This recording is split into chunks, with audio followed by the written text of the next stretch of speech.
Buenas noches. Juan Pablo II nos recordó que espiritualidad es un estilo o forma de vivir según las exigencias cristianas, la cual es la vida en Cristo y el Espíritu, que se acepta por la fe, se expresa por el amor y en esperanza es conducida a la vida dentro de la comunidad cristiana. En este sentido, por espiritualidad, que es la meta a la que conduce la conversión, se entiende no una parte de la vida, sino la vida toda guiada por el Espíritu Santo.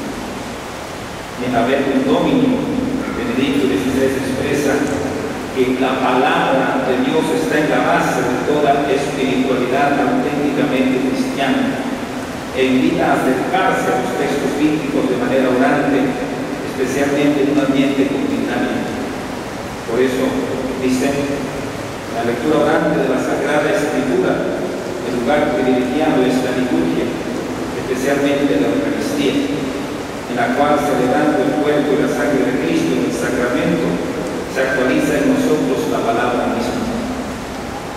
No es posible desarrollar 15 minutos con base a la catequesis de la experiencia, una catequesis sobre la espiritualidad del Adviento y la Navidad, pero sí es posible desarrollar una catequesis que recorra la intensidad de las palabras y las imágenes que encontramos en los textos bíblicos que en nuestra iglesia contemplamos durante estos tiempos litúrgicos.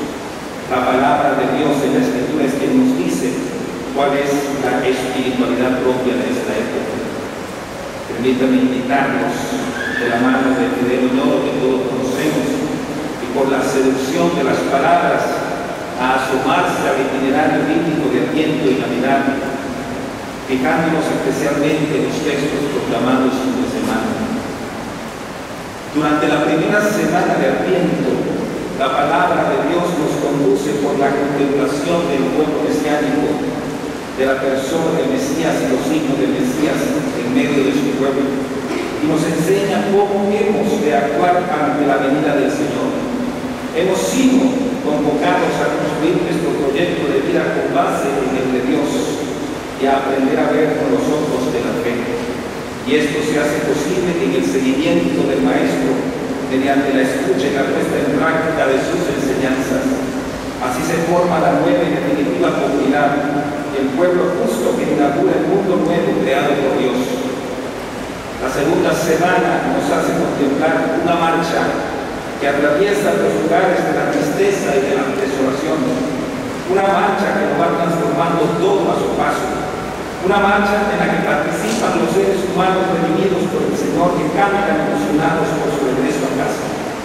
Es Dios quien hace posible esta marcha, porque viene en persona en la persona de Jesús para salvar a su pueblo. Él restaura la belleza perdida del ser humano por causa del pecado y las injusticias.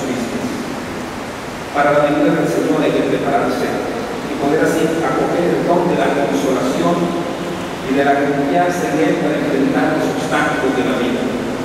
Se nos recordará además que no se puede construir una comunidad, una auténtica sociedad, si no se hace el camino educativo que Dios nos ofrece.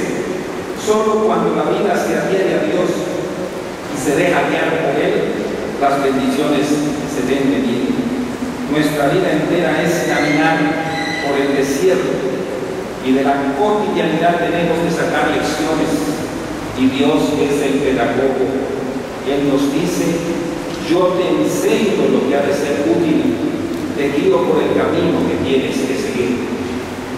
Durante este camino puede parecer el cansancio y la desilusión, cansarse de esperar promesas que no se cumplen, cansarse de luchar en la vida sin ver resultados, cansarse de Dios y de sus exigencias, cansarse de los hermanos en la fe de cargar con sus cansancios, cansarse incluso de uno mismo. Frente a esta realidad, el Adviento nos renueva nuestra esperanza y nos invita a dejarnos fortalecer por Dios, porque los que confían en el Señor recobran las fuerzas y vuelan como águilas, corren incansables y avanzan sin fatigarse. Junto a la desilusión y el cansancio puede aparecer la impotencia, sentirnos pequeños como un gusano frente a los grandes retos de la historia y pensando que no vamos a poder salir adelante ante los problemas y desafíos que nos sobrepasan.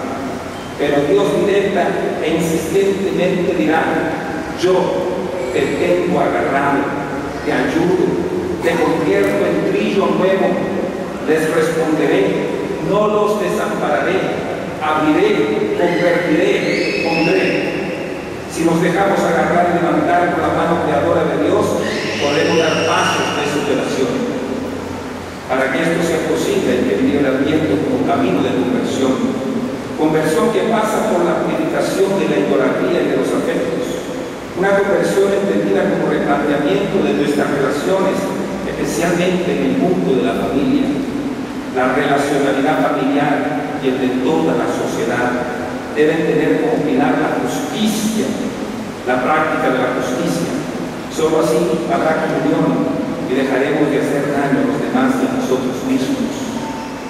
La tercera semana nos lleva por los caminos de la profecía de la estrella, interpretada en el judaísmo tardío como un anuncio del Mesías, el rey descendiente de David. El Mesías será un hijo de la estrella.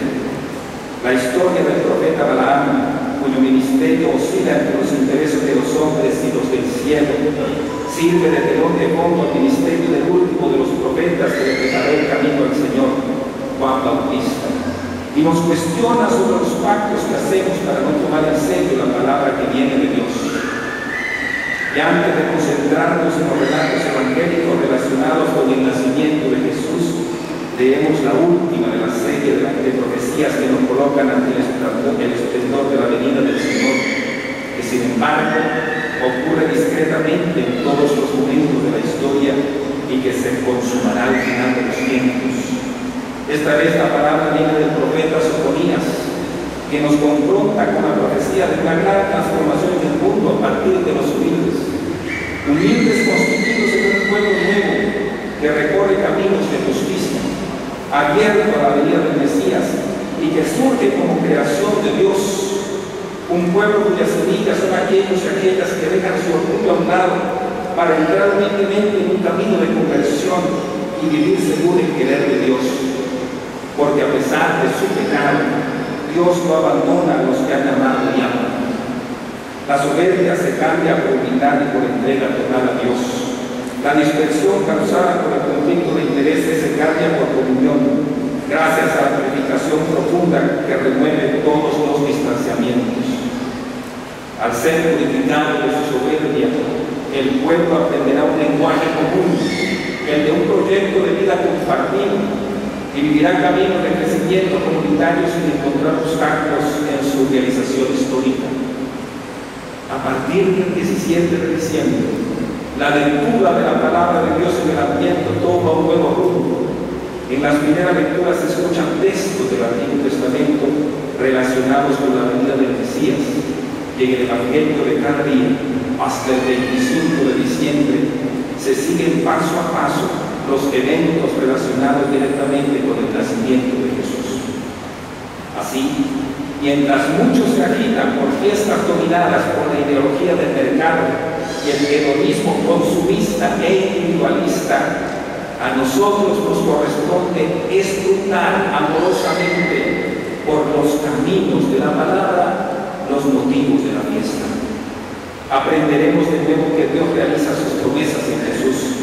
Lo que comenzó con Abraham, Dios lo ha llevado a término con Jesús. Jesús está profundamente enraizado en la historia de Dios con su pueblo, porque proviene de él en la carne. Precisamente en esa carnalidad están asumidos y redimidos los pecados de esta historia, las búsquedas más legítimas del pueblo que progresivamente fue comprendiendo el plan de Dios encuentran reposo en él, porque él es su fin y su cumplimiento. Contemplaremos de nuevo que Dios no nos abandona. En la base de la obra de Dios en el mundo está Jesús, a quien Él le dio la existencia, el nombre y la misión. Jesús es el regalo, el don auténtico de Dios a su pueblo, para que no sufra más con tanta maldad, para que viva plenamente en la comunión con Él y con los hermanos, porque Él es el Dios que está con nosotros.